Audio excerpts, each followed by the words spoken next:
Welcome to the Muslim Street. You can find us at www.themuslimstreet.com. We have a power pack show for you. Also, you can find us across all social media, Facebook, as well as Instagram and on X at the Muslim Street. And again, www.themuslimstreet.com. This is our weekly podcast brought to you by Lance Scurv and the Lance Scurv Show, engineered and produced from the lovely country of Ghana. Lance, where are you in Ghana anyway? I've been saying Abori. It's actually a Bree. Wait, but it's a couple of miles down. You're gonna correct? Go ahead, man. A Bree? Is that the way they pronounce it in New York? A Bree. Well, most people say a Bree. Harlem, from Harlem. Everybody knows when you say it either way. They know. We see it and we say it. A Bree. Huh? A Bree. The Bree Mountains. Well, I'm a little bit down the road, incognito, but that's close enough. You never reveal the location of the Bat Cave, but that's close enough. I can walk home from there. Wait a minute. So all these years I've been saying it wrong. Is that what you're telling me? It was intentional. No, well, it's a cultural thing. It's an accent thing. I mean, there's some brothers that tell me the name of Bree, and I'm like, what are they talking about? It's all in the pronunciation, but we know what it is. When you say it either way, we know exactly what it is. So you're right on point. On that mountain in 1991, all right, they said Abori. Now, the Harlemites come there, and all of a sudden it's a Bree. Yeah.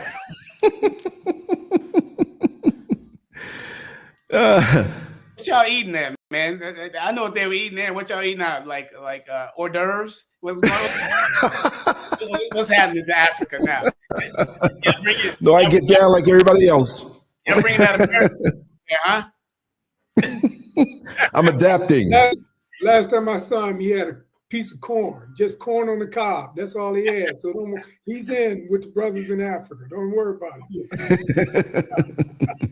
Yep. So today we're gonna also joined by our co-host Art Mobley of Darfur 23, also a founding member of the National Association of Black Journalists and CEO of Moby Mobile. So it's just some good stuff. We're going to talk today, be kind of ranting around from one topic to the other about the mass propaganda that's going on in Nigeria, promoted by Donald Trump and his minions as they prepare to create, on one hand, this sleight of hand stuff, to get the distraction away from the videos that they have of him in the Epstein files. His attorney general already told him this, So ever since she told him, it's been one little distraction after another, right? And since when, as Art Mobley, Darfur 23, you will hear from him in a minute, graciously said last week, since when does Donald Trump care about Black Christians? There's 98% of Black people in America are Christians. Okay, I mean, and if you want to argue with me and say 97%, I'll give you 1%, right? But generally speaking, Black Americans are Christians. So he's going to go 10,000 miles away and fight the battle of Black Christians against Muslims in Nigeria on some made up stuff, just totally fabricated, right? So we're going to talk a little bit about that. Also, New York. This is Lance's hometown. Now has a Muslim mayor. This is pretty interesting because last time I was in New York, I got to tell you, man, the first time I was in New York, 1985, Ed Koch, that place felt like Tel Aviv. You understand what I'm saying? So, Lance, I want you to stay on with us and kind of talk about, what does that mean for the 5 boroughs on the ground, you being a New Yorker, and because I think your perspective there is valuable. And also, Sudan is in a heightened situation. We will not forget to talk about Sudan. So I'd like to open up with Art Mobley at Darfur 23 to kind of dive into some of those topics that we talked about. Particularly, let's start off, Art, with Nigeria, and what we want to discuss that in the broader context of Africa. How does Africa defend itself from from the West, and all the West know is wars. I mean, we're literally broadcasting from what I promised that we would say every week, and that is an Arabic term, a geopolitical term called Darul Harp, and Darul Harp simply means the house of war. All America knows is wars, going all the way back to the 17th century. War, war, war, war, war. That's all she knows, right? So from Darul Harp art, and in perspective of the Africans, how do we fight off the West? Well, how do you counter a country that has recently changed the name of its Department of Defense to the Department of War? You know, I mean, this is exactly where America is going, and it's bringing along Europe and all of its trailing forces with them. But it is also steeped in capitalism, and that is something that we cannot forget because that's the rationale. This is about capital. What's going on in Africa is about capital. The conflict in Sudan and the coming conflicts in Nigeria and the Sahel are about resources. That is capital. There's so much gold being taken out of the Sudan by the tons right now, and it is being funneled to the UAE, the United Arab Emirates, and Dubai, being refined and processed there and going into the coffers of Western banking and Western companies and institutions and countries. So this is what this is about. I don't care what the veneer of tactical bullshit that we see reveals. You know, this is what's going on. This is the undercurrent that's going on underneath. Of course, in the Sahel with Burkina Faso and Mali and Guinea and Niger and now possibly Chad and Senegal joining in, also Ivory Coast, and even Ghana to a great degree is moving towards this unitary force that the Sahel has created. This is probably the best development that Africa has seen since the Southern African forces united to fight against South African apartheid and all of the things that were going on in the southern atmosphere, or the southern part of the hemisphere, in that region in Africa. So this is important stuff. Of course, what is the Sahel states done recently to affect the world or the Western economies? I mean, they have been in the process of kicking out literally bases of troop garrisons from the French, from the British, and from the US out of those various countries. And they've done a pretty thorough job of doing that. So what we're seeing in the Nigerian theater is an effort to bring back some of that. You will see, and it's already begun, the US moving forces into Nigeria. And they have, right now, they're currently involved in a joint military operation with the Nigerian forces, US forces and Nigerian forces cooperatively working in unison, moving. And that's the buildup. That's how these things kind of start. And so that's where that crisis has progressed. And of course, Boko Haram, which is a fictitious group of supposed Islamic fundamentalists who want to create some kind of caliphate in Africa, ironically at this time, in the aftermath of what happened in Libya, where a lot of them came from and filtered down and joined this group in their fancy Jeeps and equipped with Western gear and operating almost in lockstep with some of the forces directly out of Europe.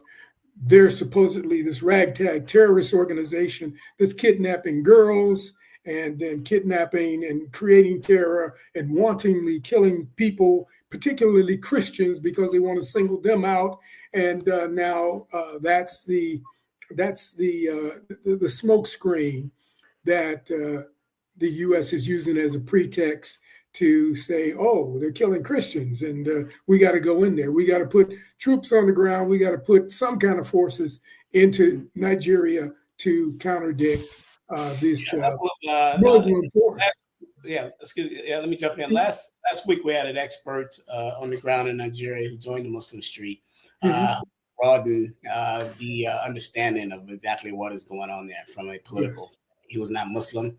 He was not Christian, right? He practices African traditional religion, and what he discussed with us, Patrick, was that the killings and that are going on by Boko Haram was actually non-religious. I mean, a-religious, I should say. They were killing Muslims as well as Christians.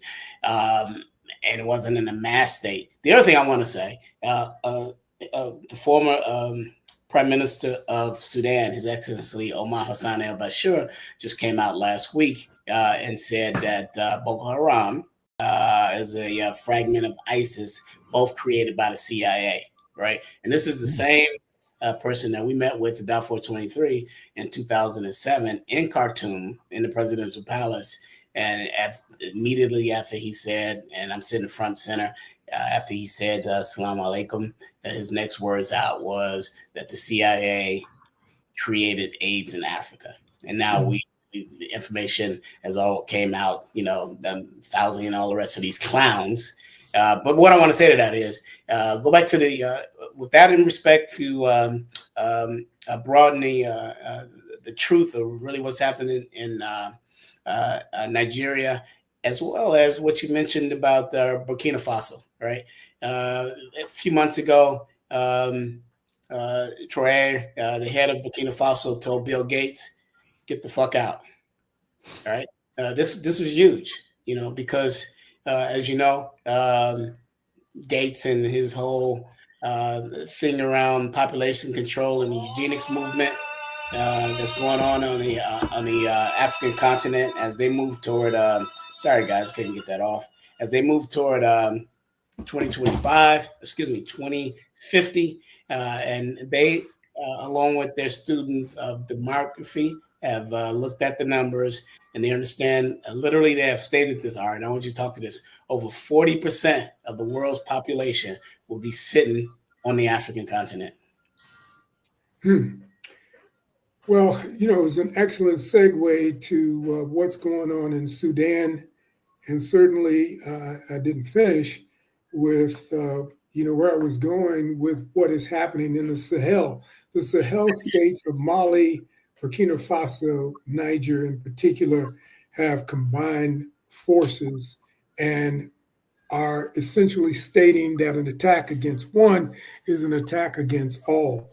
Traoré just said the other day that even an attack against Nigeria is an attack against the Sahel forces. So there is a coalition growing there. And of course, anybody that's, listened to the Muslim Street here knows that, I've been a constant advocate of the consolidation of Africa. That's how we defeat this.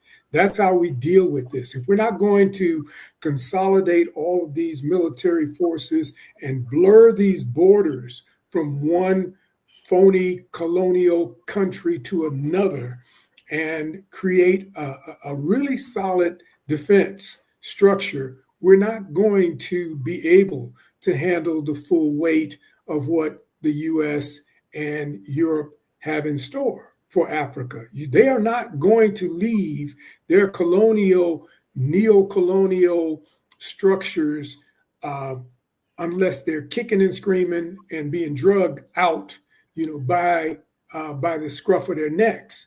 And that's what Africa is literally going to have to do. You're not going to be able to defeat them piecemeal. And that's all these individual forces in these individual countries can do. They strangle them economically so that they can't create solidarity and unity with other countries, neighboring countries, and then they limit their ability to militarily respond. How are you going to fight? How are you going to fight the U.S. military from Nigeria? I don't care if you do have, 200 and, some million people there. You're the largest population in Africa. How are you going to fight the U.S. alone? How are you going to do that? You need the rest of Africa to do that. So if the rest of Africa doesn't join in behind you, that's what we needed in Libya. Gaddafi needed the support of the AU and the rest of Africa, and the cavalry didn't show up. The cavalry wasn't coming because the cavalry is too fractured and too preoccupied with these individual little plantations that they call countries. So 54 countries divided that way will never be able to withstand what we have. I got a whole list of each country by country, the level of military capacity that they have and troop capacity that they have. And it's pitiful. It's pitiful when you consider there's 1.4 billion people in Africa. That's the power of 1.5 billion Africans that is subdivided in all of these splinters. And people keep rah-rah and celebrating, these individual country statuses. And that is killing and crushing any kind of momentum that Africa can build so that it can unify and deal with the threats that they're up against, So I mean, you're listening to The Muslim Street. You can find us at www.themuslimstreet.com. Art, there's some parallels I want you to look at as we move forward. The whole idea of Sankofa, right? Yes. Back in the 1960s, early 70s, we came out of the Black Power movement, and by the assessment of Omali Yeshitela, Doro bin Wahad, that the Black Liberation Army, the Black Liberation Movement was defeated in the 1970s. We were fragmented as we moved into the early 1980s, and as such, there was a call for unity. This was like the big thing, Minister Louis Farrakhan created this whole base in order to consolidate the most militant part of our struggle, and then reaching across the aisle, if you will. So this whole idea of unity, are we in a situation where we should be revisiting that theme on both sides, not only on Africa, but also as diaspora? Absolutely. I think Pan-Africanism is as important today as it was in the 20s with Marcus Garvey and the things that he was, discussing and preaching about during that time, which incidentally really built and started the movements that we revere today, including the Nation of Islam and the Black Panthers and, and Negroes with guns and a number of other Deacons of Defense, a number of other organizations that popped up since then that we don't ever talk about, but are very real in our backgrounds. That is what we're standing on. And we're standing on that because those things were very powerful. Those things were important and strategic. And we do need to not only pull that out of our memory and our DNA, but apply that once again to what's happening. And what I like about what we're doing internationally is that we almost automatically find that water level and begin to push it back up almost automatically. And I see that coming back.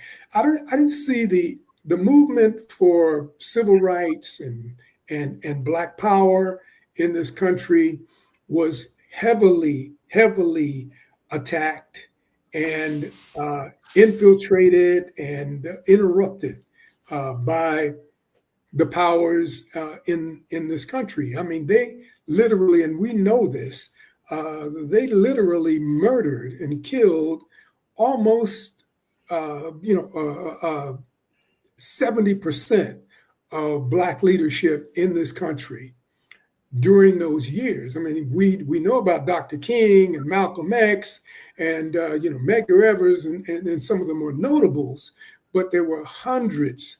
For every one of them, there were hundreds of other leadership, lesser known personalities who were also heavily compromised and killed, during that time. So what I saw during that period was a shift of African leadership and the movement to move the Pan-African movement forward.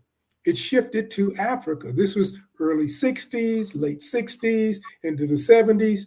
That's when the movements in Africa started to emerge. So our leadership shifted where they were free to do what they needed to do. We weren't free in the US to do it, but we were freed to do that in Southern Africa, and it blew up and exploded right there. And it's still exploding. Now it's in the Sahel. And I think that that's where we are. That's how we have to look at where this movement is going, and we have to plug in. We have to keep our youth close to plugging in, and I think that they're there. Okay, great. So the question for you, Art, around the issue of a collective unity. You mentioned the decimation of our leadership by U.S. forces, CIA, FBI. They launched the counterintelligence program, COINTELPRO, which sought out to disrupt, and in some cases, assassinations took place. We had a vanguard that was in place.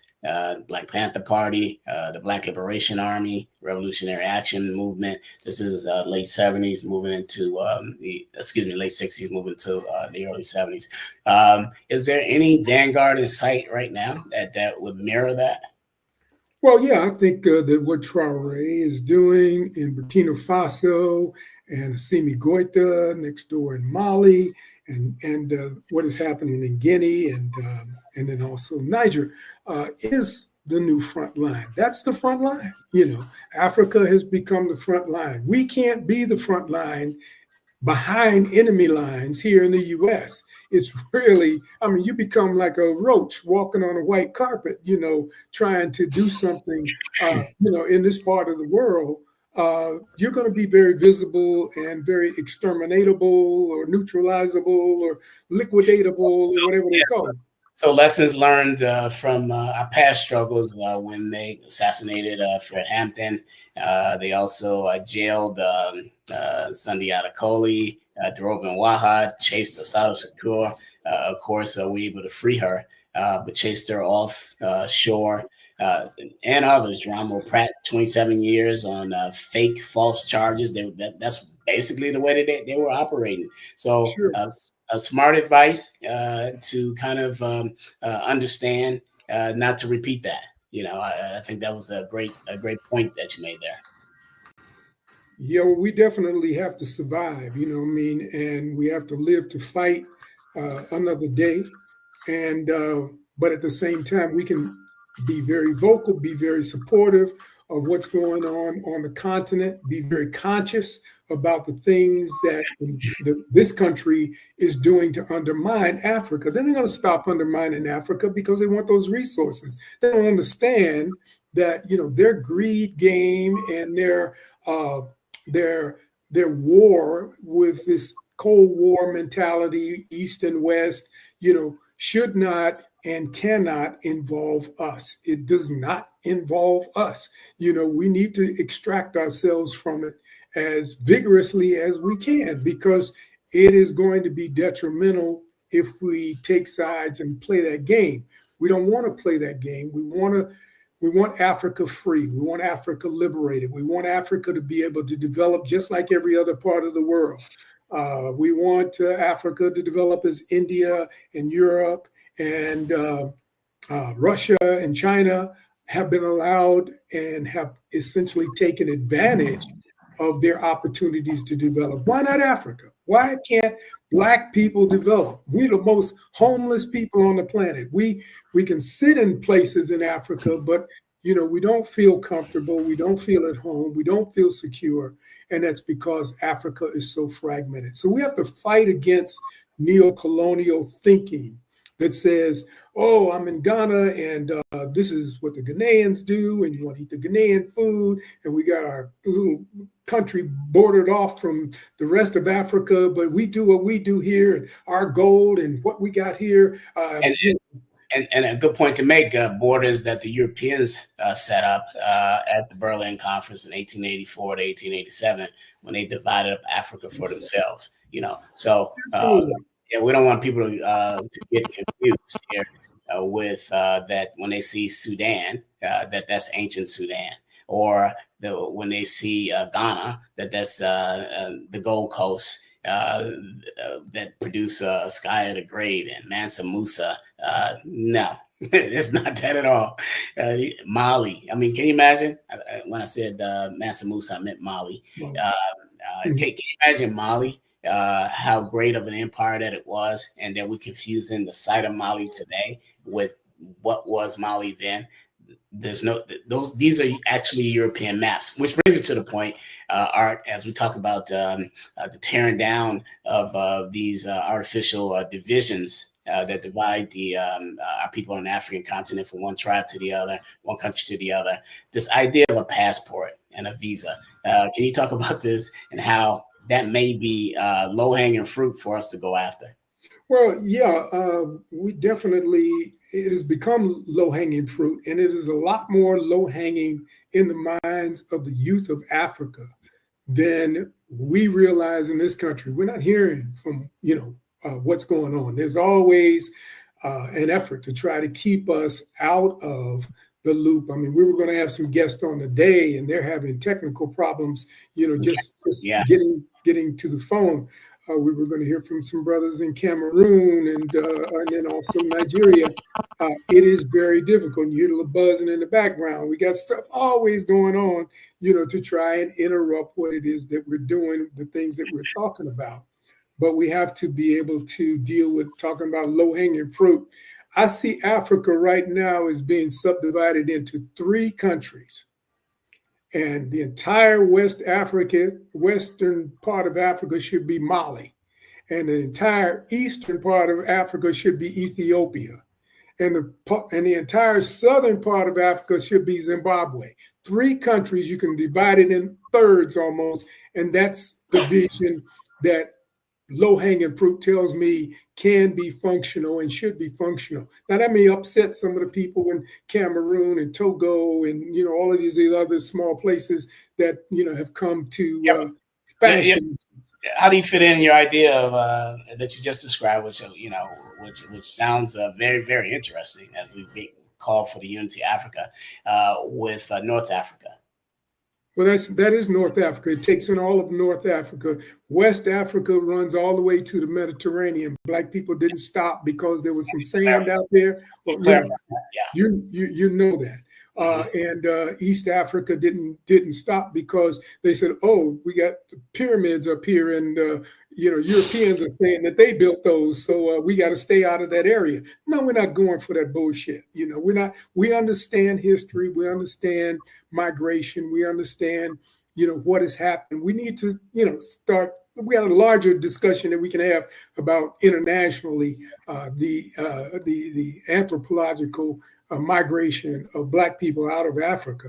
And, but we know that within the African borders, that's for Black people. Africa is for the Black man. I have to pull out my Peter Tosh albums to play that up. We need to understand what we're dealing with here. If China's for Chinese people and Japan is for Japanese people and Russia and India, et cetera, why can't Africa be for Black people? We'll concede, let you guys have Europe for the time being, and you can do what you want and do it there.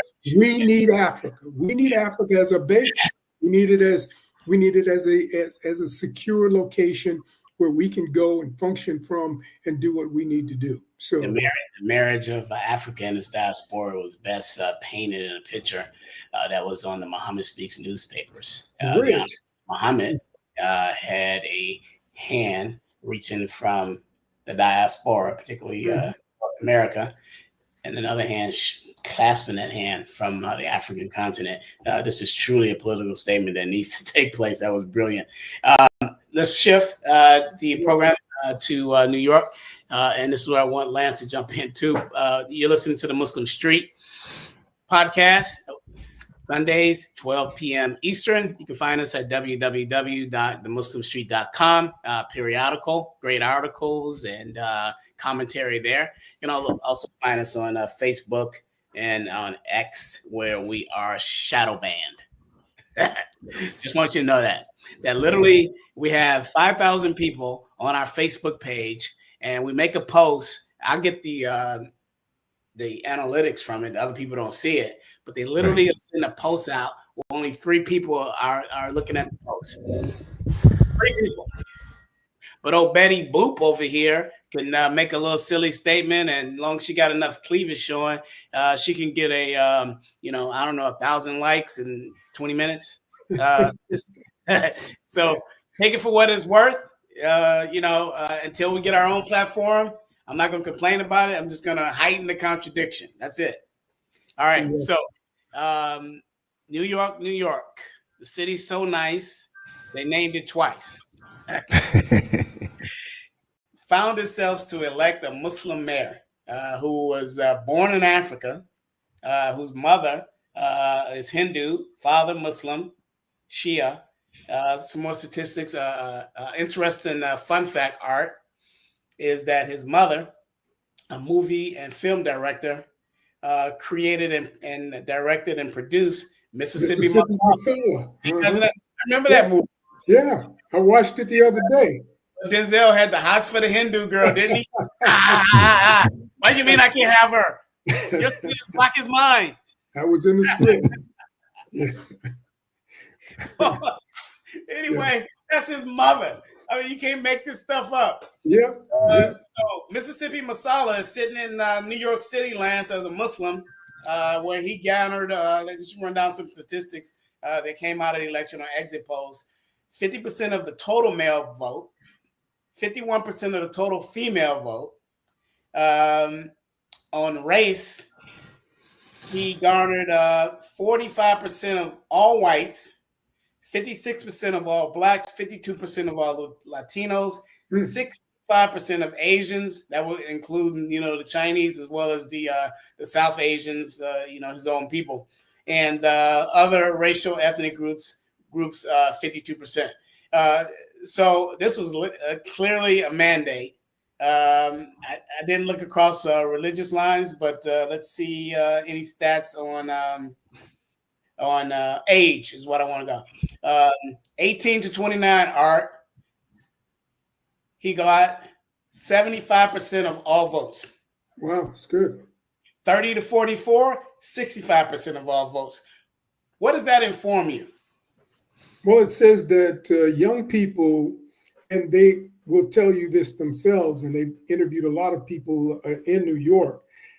Number one, have a different view of socialism than the older boomers and those folks beyond have been able to share and teach. They see socialism as being as viable, if not more viable, than the Democratic and the Republican Party and the Green Party and some of the other options, the independents and libertarians, et cetera, et cetera.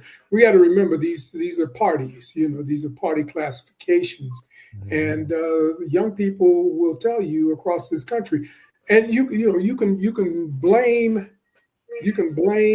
the progenitors of white supremacy for what they've taught.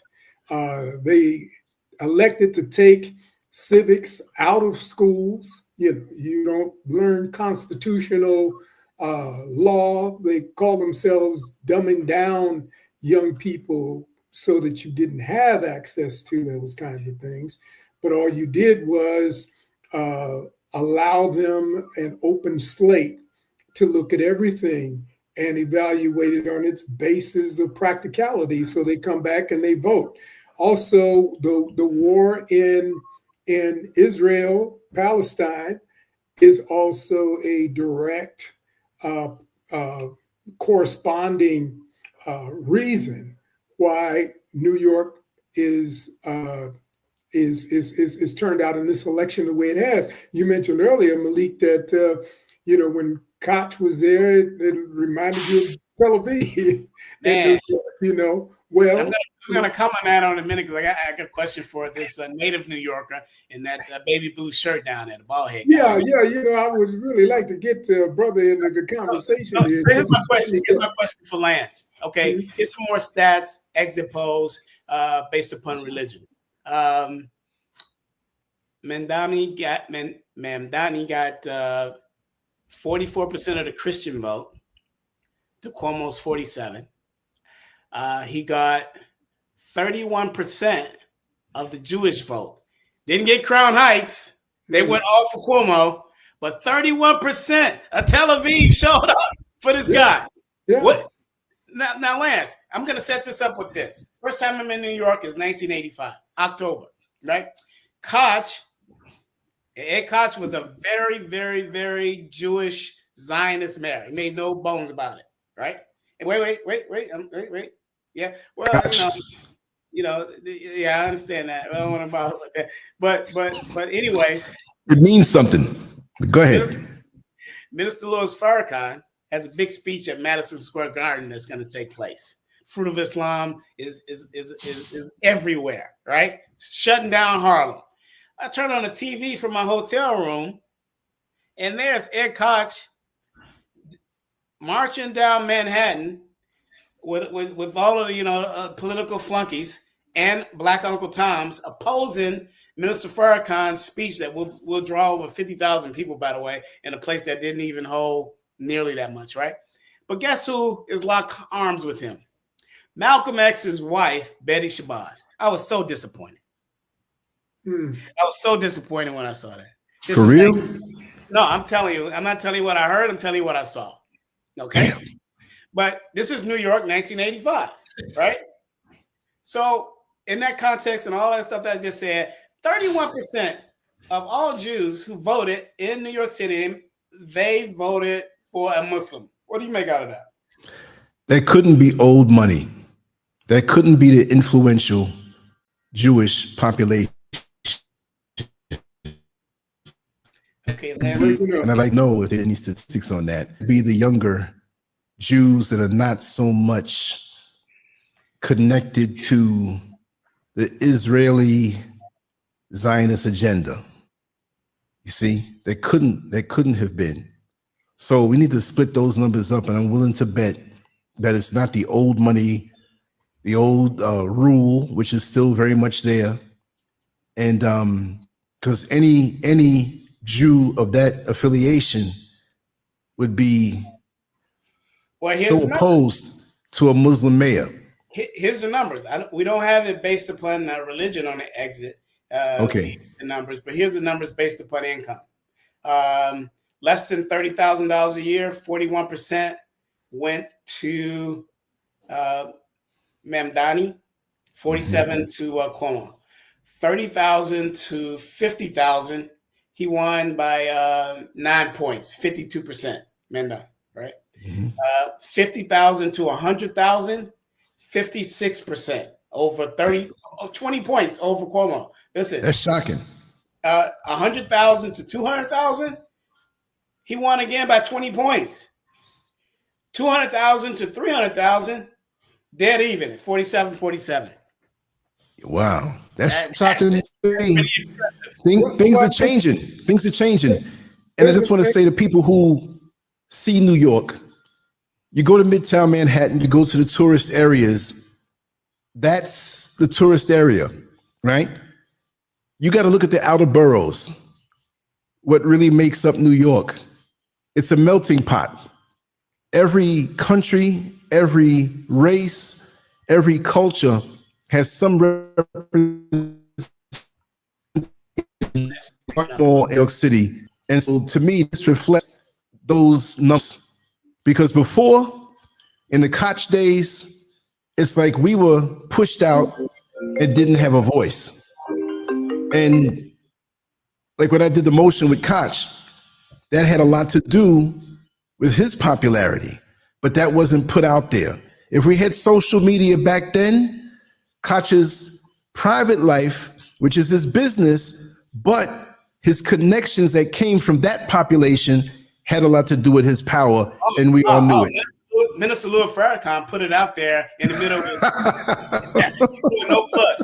Now, Art was trying to say something. Wow. Relationship that this was a clean sweep across Good, brother. Thank you. Corridors. Art. Absolutely. There's an X factor. There's an elephant sitting on the table. It's big too. The big elephant sitting on the table is the last 2 years of what's going on in Palestine.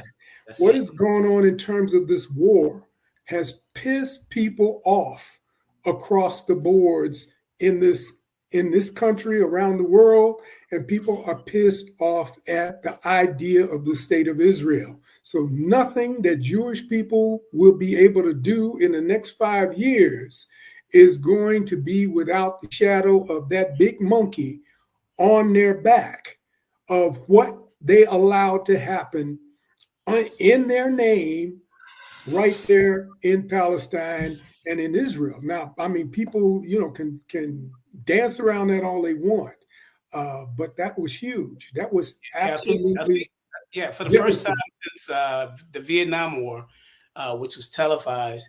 Yes. And the American public saw 57,255 body bags come back to the United States. Yes, American troops turned against that Vietnam War, and even those soldiers that came back, they spit on them.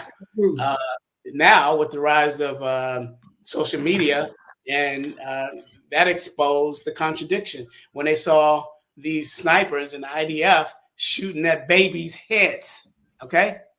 Yeah. So there's no putting the toothpaste back in that tube. Yes. Even after their attempt to buy up, and a successful attempt to buy up social media, TikTok, they bought it to try to put the toothpaste back in the tube. That's not working. Another thing they've done, Art, is, I don't know if you've seen it, but a flood of ads, propaganda ads, from Israel coming across all social media platforms, including YouTube and Facebook. They're spending big time money to try and do damage control. But, you can't do much about an IDF soldier smashing an incubator with a baby in it on live television. Yeah. And unplugging other incubators and walking out of the hospital and saying, hey, this is going to be a terrorist when they grow up anyway. That kind of shock to the international system is done untold damage to what the Israeli movement, the Zionist movement sought to do, and carrying Jewish people along with them. They thought even Jewish people have rebelled against this idea. And that's the split you're talking about in all of that voting that's happening in New York. Look for that to reveal itself as well throughout the country and around the world. This is the Muslim street, and Malik was getting ready to say something. Yeah, I mean, a third of Jewish people lined up behind the Muslim. This is incredible. Yeah. This is a mandate. Literally, across economic lines, race and religion. Lance, you're in New York. When you go back, it's not going to look the same. What might be there though is the rats. When I say, for sure. when I say that, the super rats ain't going nowhere, right? No, they're not.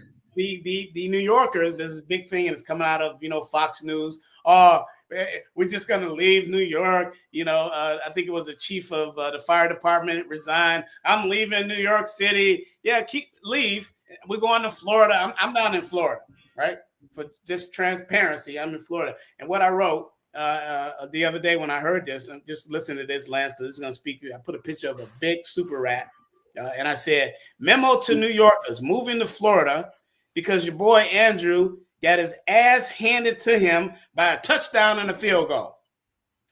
Leave those super rats and your Temu pizza behind." Those rats are atrocious. They crawled around Times Square at high noon with no shame.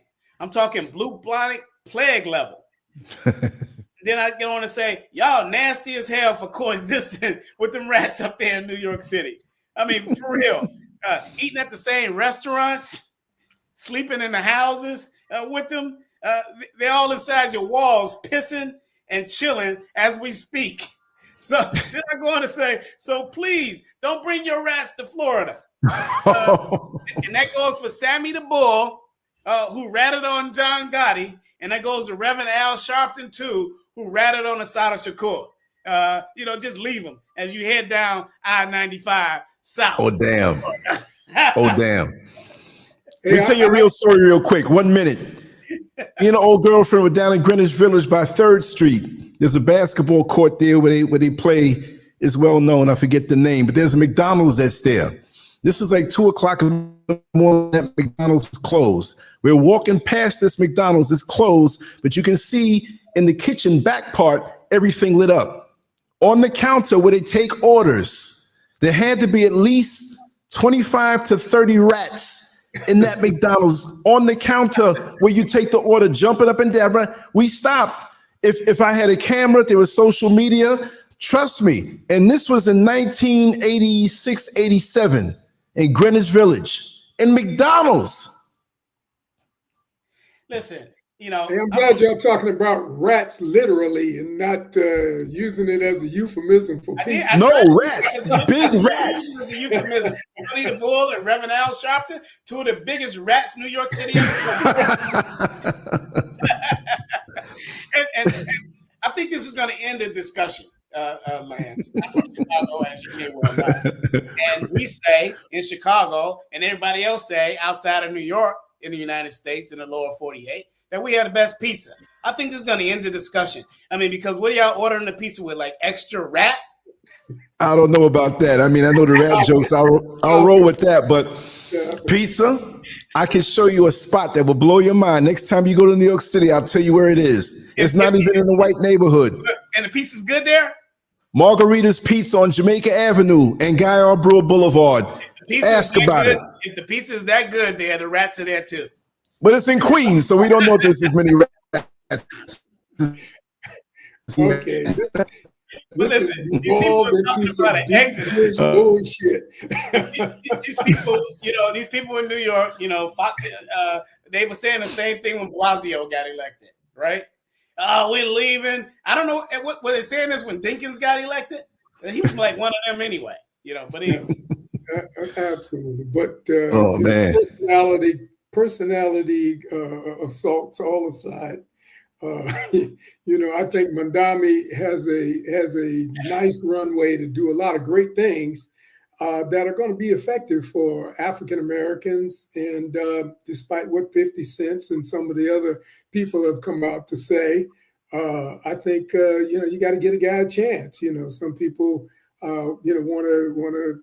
Stop him before he gets started just because of labels, but they need to understand that history too. So I think he'll do what he needs to do. Mm-hmm. Yeah, one other stat to Lance's old money, and this is going to refute this. I'm just looking at numbers. How long you lived in New York City?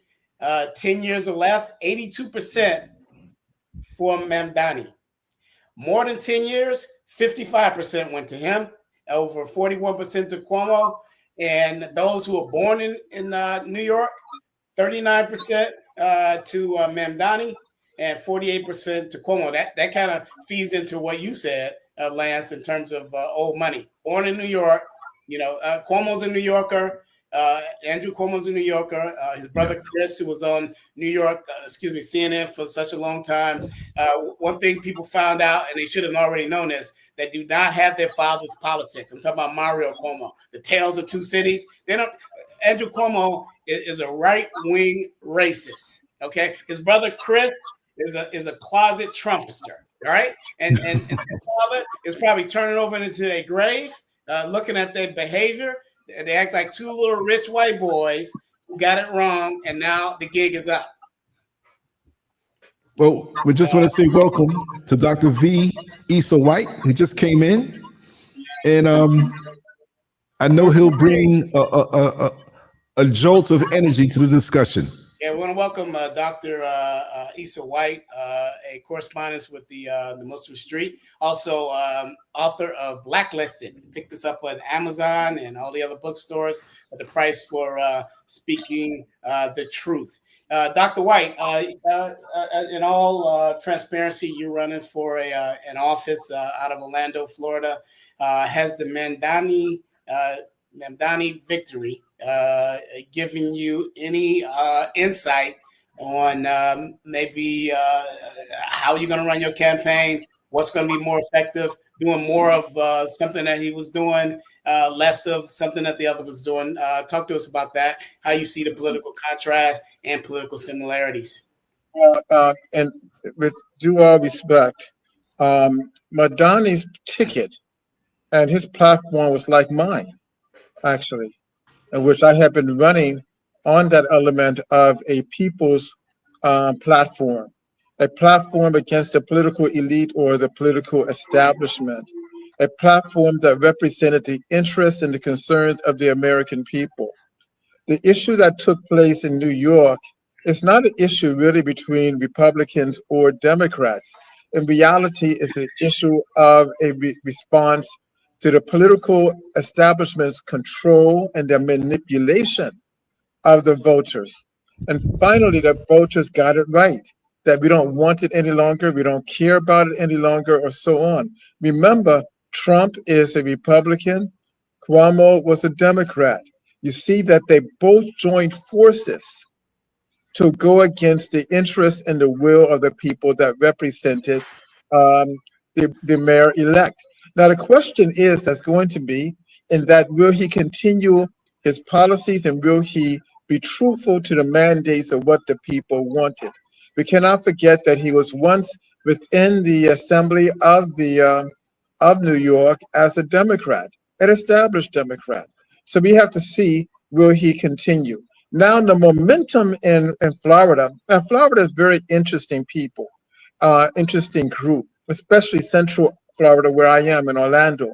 And that is, yes, they try to talk progressive, they try to be progressive, but in reality, for the most part, they are afraid and they align with the political elite.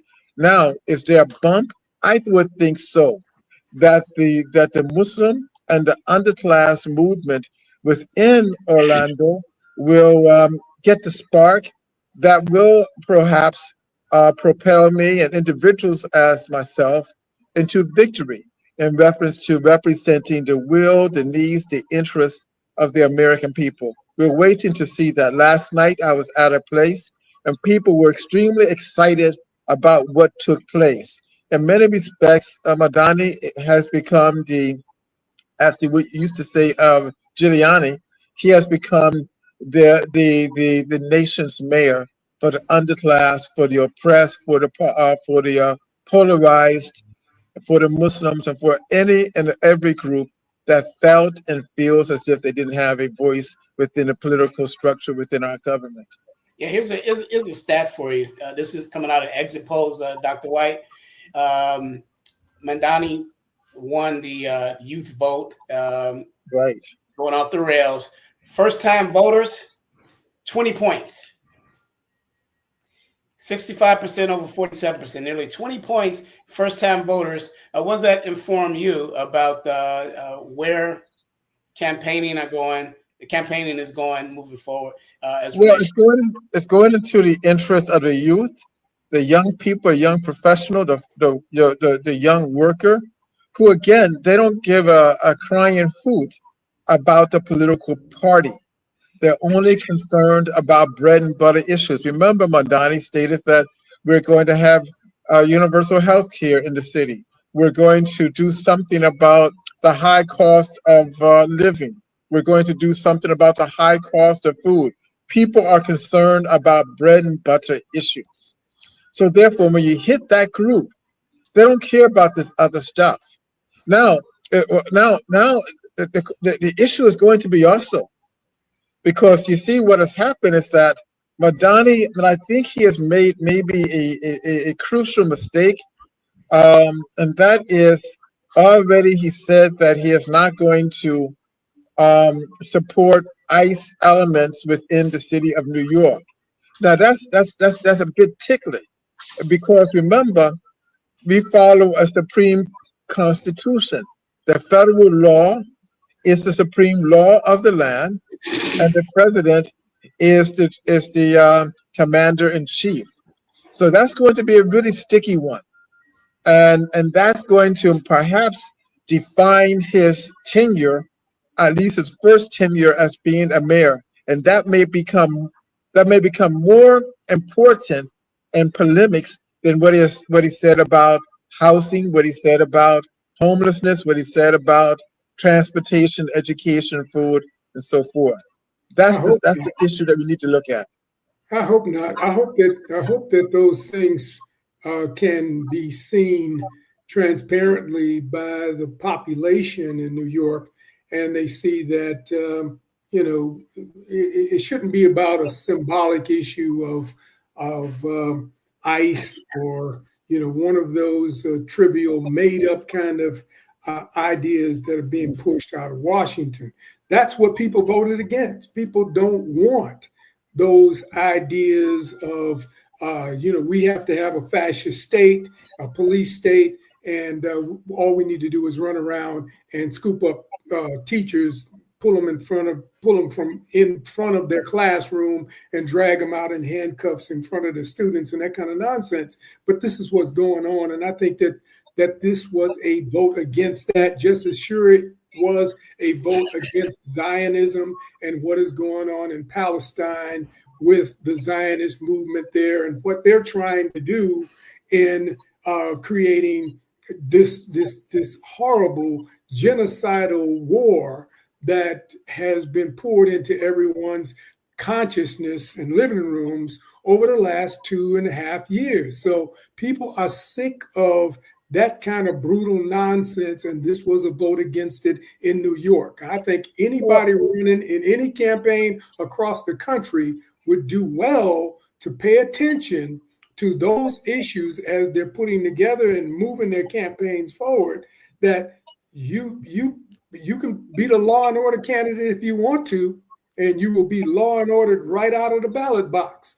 People are rejecting. Well, remember, Arthur, he didn't, while he was campaigning, he said very little about Israel. He made it a campaign about the needs of New Yorkers. He understands that he cannot make foreign policy. Exactly. All right. That's even though New York has the largest Jewish population of any city in the country, he cannot make foreign policy. And going back to Malik, what he won actually the Jewish vote among young people. Sure. Exactly. Because he focused on bread and butter issues. He cannot be drawn into that international gamut. Well, he was whether he wanted to be or not. When he was asked, during the debate, what would be the first act or what foreign country would you visit first, and everybody else up there said they were going to take off to Israel. He said, I'm going to stay right here and work across the 5 boroughs. And that was beautiful. But that's what won the election for him. That's what absolutely. People need to understand that there is an undercurrent of dissatisfaction the world over as to what's going on. I predict that Israel won't exist in the next 5 to 10 years. It'll be toast, and it has to be for what they've just done. They're not going to get away with what they can't plaster over from a public relations standpoint. The 2 years that we've seen the kinds of horrendous violence go on. They moved and shifted that into Sudan. They're trying to move that and shift it into Nigeria as we speak. It's the same people. Anyone who does not understand that the forces that were fighting in Israel to subdue the African people, the Palestinian people there, are the same forces who are active in the Sudan and the same forces threatening Nigeria and the rest of the Sahel. You are blind, and you need to put on some new glasses. But we're gonna help you out on the Muslim street because that's what we do. Over here. up on our last minute. Dr. White, 30 seconds, close out. I'm so sorry that I'm late, but the discussion today in reference to the new mayor of New York is fabulous, exciting, and something that we should follow. He's going to be a new spark within a political body within our country. That is new discussions. I want to thank my brother Arthur, Malik, and Lance for keeping this idea and this argument and discussion going. Yeah. So last thing I say about that, this reminds me of this election period of Barack Obama in 2008 in his run up to the presidency, and then he wins. There were high expectations. Some places higher than most. He gets in, he makes three crucial mistakes. One is too big to fail. He bankrolled the Zionists out of failure, right? When he bankrolled Goldman Sachs and others. The second thing, within 2 weeks, he bombed Pakistan, because he literally had a hatred to that. The third mistake that he made, he goes back to the Clinton era and adopts this Hillary Clinton healthcare bill that she was. He dusted that off and rolled that out and just took all the air out of his sails, and he never got that momentum back. Let's hope that Mamdani sends a message that he can work on some victories that are low hanging fruit and that he promised in that campaign and deliver those to the people. Let's record this conversation next week. This is going to be hot for a while. I want to thank Lance Scurv over there in Barry, not a Bori. a Bree. Eastern region. Eastern region of Ghana, up in the mountains. Hey, Dr. White, you remember when Eddie Murphy and Hakeem, they came over to Queens? Yeah. They got a little rough. He goes from Harlem to Ghana, and now he's all bougie now. You know? He's from a Bori to a Berry. Okay. A Bree. Worse. A Bree this, Bree that. Anyway, I want to thank Art Mobley of the Doc 423, the founding member of the National Association of Black Journalists, and of course, Dr. White. We'll see you guys next week, same time, same station. Blacklisted, The Price for Speaking the Truth. Let's pick that up, read it, and some exciting things that are coming, guys. Assalamu alaikum. Wa alaikum salam. Thank you.